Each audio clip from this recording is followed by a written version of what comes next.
Hello friends, ધોરણ 6 સામાજિક વિજ્ઞાન પાઠ 11 ભૂમિ સ્વરૂપો.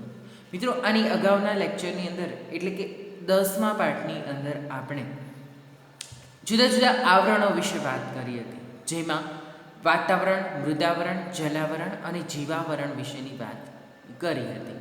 વાતાવરણ એટલે આપણી આસપાસ વીંટળાઈને આવેલા વાયુઓનું આવરણ, જેમાં જુદા જુદા પ્રકારના carbon dioxide, carbon monoxide, nitrogen, oxygen, આ બધા વાયુઓ છે તે રહેલા હોય છે.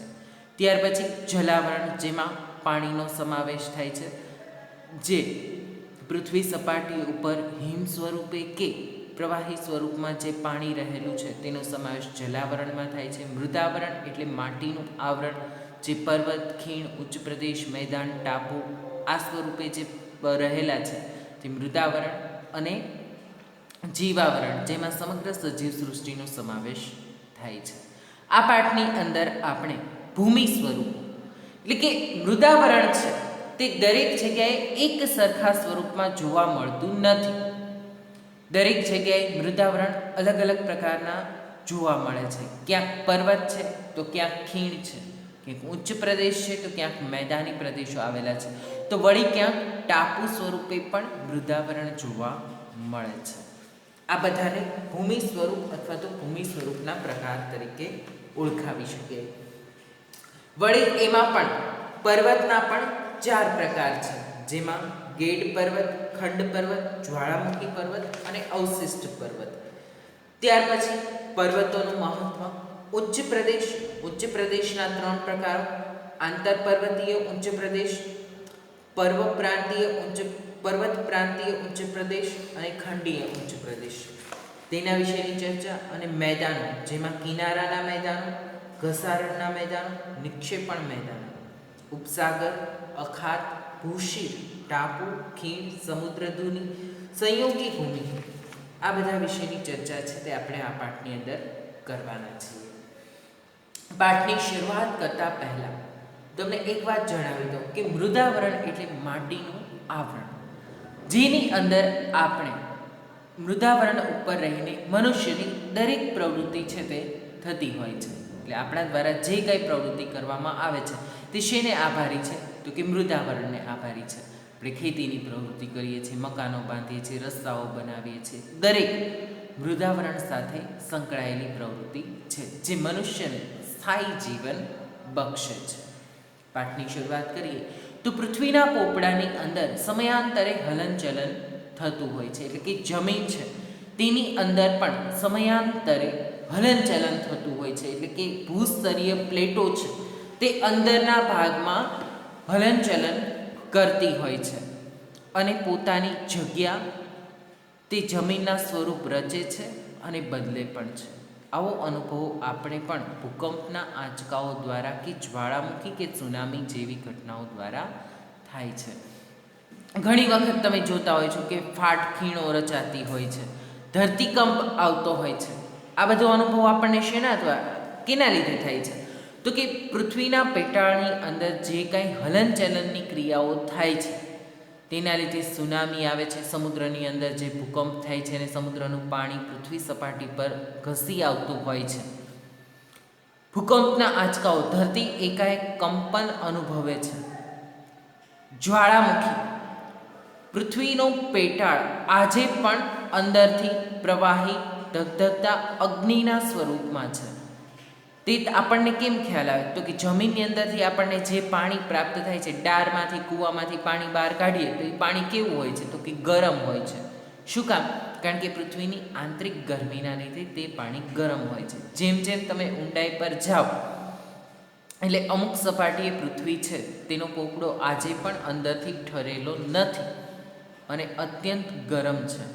ઉપરનું દબાણ અને નીચેનું દબાણ બંનેનું લેવલ જ્યાં જળવાઈ રહે છે ત્યાં જ્વાળામુખી નથી જોવા મળતું, પરંતુ જ્યાં પૃથ્વી સપાટીના ઉપરના સ્તરનું દબાણ ઓછું હોય છે અને નીચેના સ્તરનું દબાણ વધે છે તેવા સમયે ત્યાંથી જ્વાળામુખીના સ્વરૂપમાં છે તે અનેક ખડકો બહાર આવતા હોય છે. તો આ બધા સ્વરૂપો દ્વારા આપણે આ ઘટનાઓનો અનુભવ કરીએ છીએ અને પૃથ્વી સપાટી પોતાના સ્વરૂપો બદલે છે.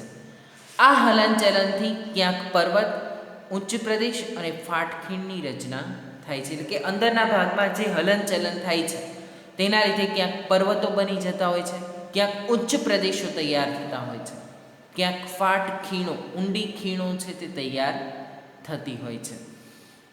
એટલે જ દરેક જગ્યાએ આપણને એક સરખા સપાટ મેદાનો જોવા મળતા નથી.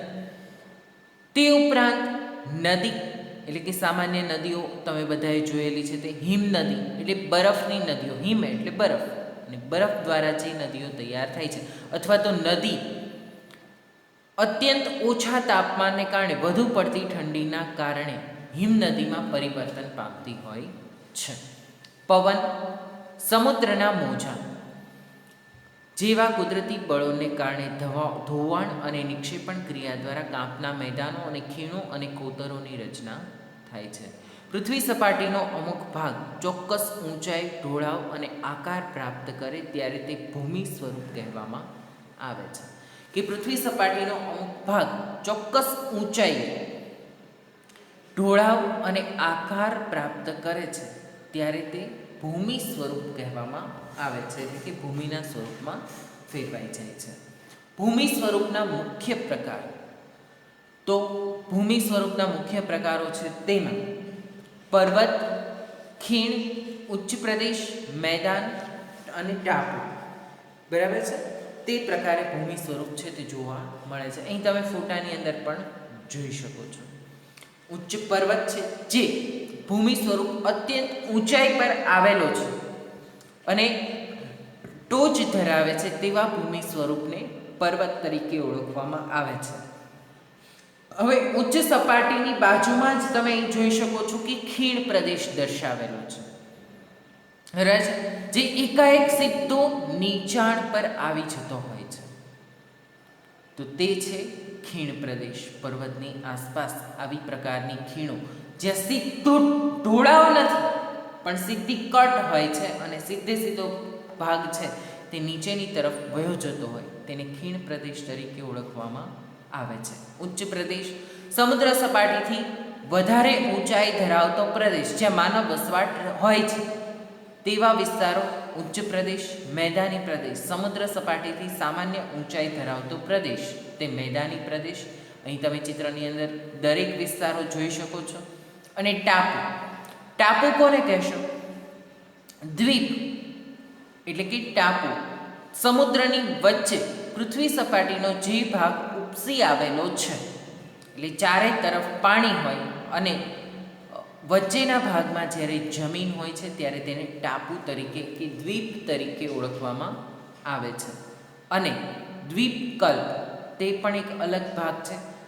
ત્રણ તરફ પાણી હોય અને એક તરફ જ્યારે જમીન હોય છે ત્યારે તેને દ્વીપકલ્પીય ઉચ્ચ પ્રદેશ કહેવામાં આવે છે. ચારે તરફ પાણી હોય તો દ્વીપ, જેમ કે અંદમાન, નિકોબાર અને લક્ષદ્વીપના દ્વીપ સમૂહો આવેલા છે. જ્યારે ત્રણ તરફ પાણી અને એક તરફ જમીન હોય તો તેને દ્વીપકલ્પ કહેવાશે. બરાબર છે. દાખલા તરીકે ભારત દેશ છે, દક્ષિણ ભારત, તો તે દ્વીપકલ્પીય ઉચ્ચ પ્રદેશ કહેશું આપણે, કારણ કે તેમાં પૂર્વમાં બંગાળાની ખાડી છે, પશ્ચિમે અરબ સાગર છે અને દક્ષિણે હિન્દ મહાસાગર આવેલો છે. તો ત્રણ તરફ શું છે? જળ રાશિ છે, સમુદ્ર છે, અને એક તરફ જમીન છે, તો તેને શું કહેવાય? દ્વીપકલ્પ.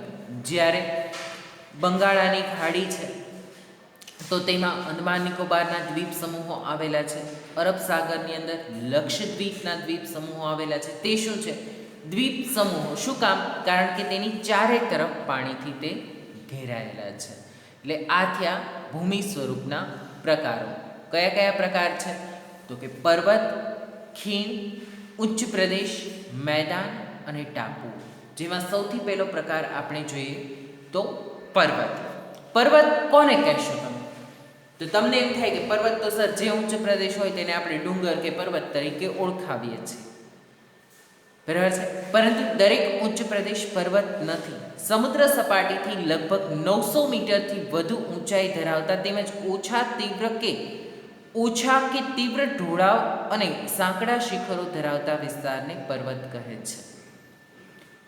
ઓછો તીવ્ર ઢોળાવ હોય, જો વધારે તીવ્ર ઢોળાવ હોય તો શેમાં પરિવર્તન થઈ જશે? પર્વતનું ખીણ, બરાબર છે. અને ઊંચાઈ કેટલી હોય છે? તો કે સમુદ્ર સપાટીથી 900 મીટરથી વધુ ઊંચાઈ ધરાવે છે. તેમજ ઓછા તીવ્ર ઢોળાવ અને સાંકડા શિખરો ધરાવતા વિસ્તારને પર્વત કહે છે. વ્યાખ્યા યાદ રાખવાની છે. પર્વત એટલે શું? સમુદ્ર સપાટીથી લગભગ 900 મીટરથી વધુ ઊંચાઈ ધરાવતા તેમજ ઓછા કે તીવ્ર ઢોળાવ અને સાંકડા શિખરો ધરાવતા વિસ્તારને પર્વત કહે છે. સમુદ્રની સપાટી તો સ્થિર હોય, નક્કી છે, તેનાથી 900 મીટરની ઊંચાઈ ધરાવતો વિસ્તાર હોય તેને પર્વત, અને પાછો જો મેદાની પ્રદેશ ન હોવો જોઈએ, તે સાંકડું શિખર ધરાવતો વિસ્તાર હોય તો તેને પર્વત કહેવામાં આવે છે. જો ત્યાં મેદાન હોય તો તે પાછું શેમાં ગણાશે? ઉચ્ચ પ્રદેશમાં. પૃથ્વીના પેટાળમાં ભૂકંપ અને જ્વાળામુખી જેવા ભૌતિક બળોની ક્રિયા પ્રતિક્રિયા અને આંતરક્રિયાથી પર્વતો બને છે.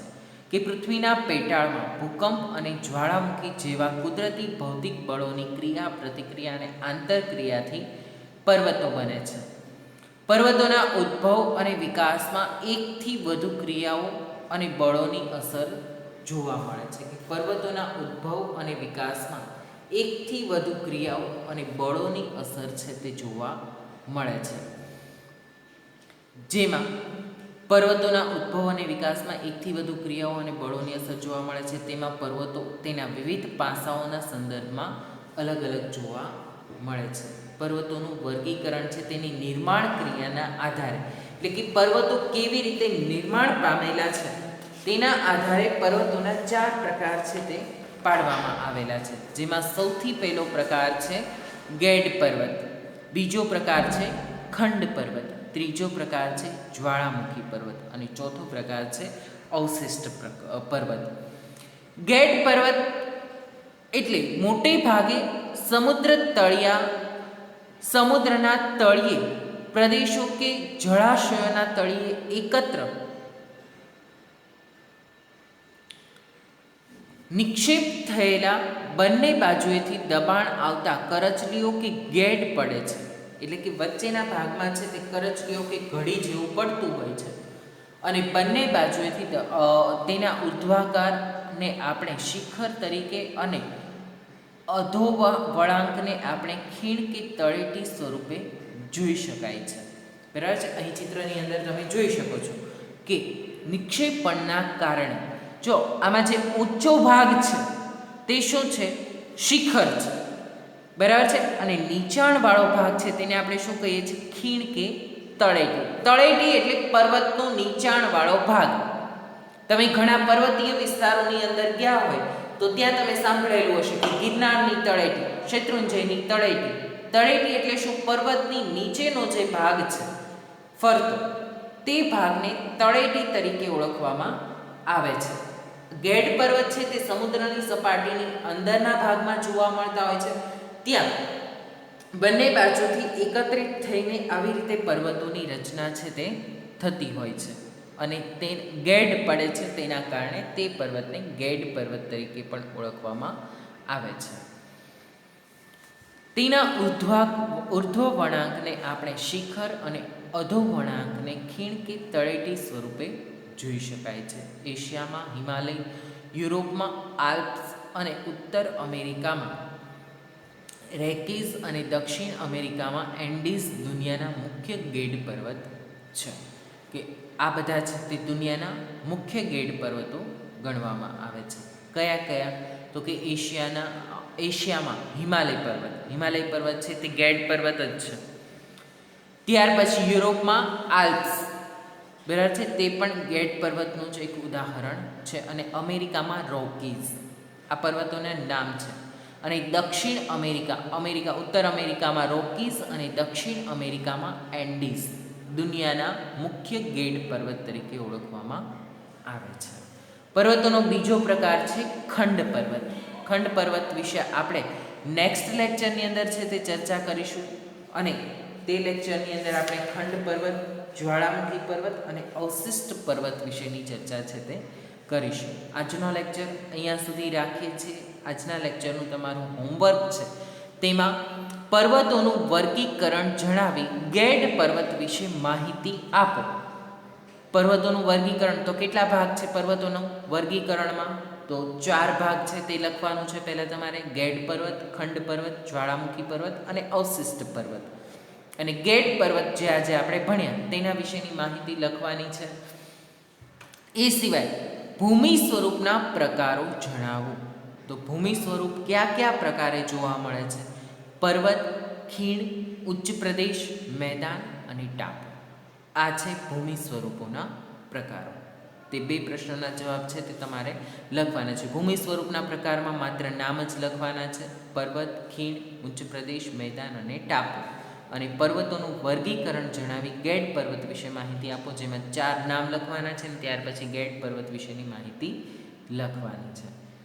પર્વત એટલે શું તે વ્યાખ્યા લખવાની છે તમારે, જેમાં લખવાનું છે તમારે કે સમુદ્ર સપાટીથી લગભગ 900 મીટરથી વધુ ઊંચાઈ ધરાવતા તેમજ ઓછા કે તીવ્ર ઢોળાવ અને સાંકડા શિખરો ધરાવતા વિસ્તારને પર્વત કહે છે. બરાબર છે. આ 3 પ્રશ્નોના જવાબ તમારે લખવાના છે. ત્યાં સુધી રાખીએ છીએ. Thank you.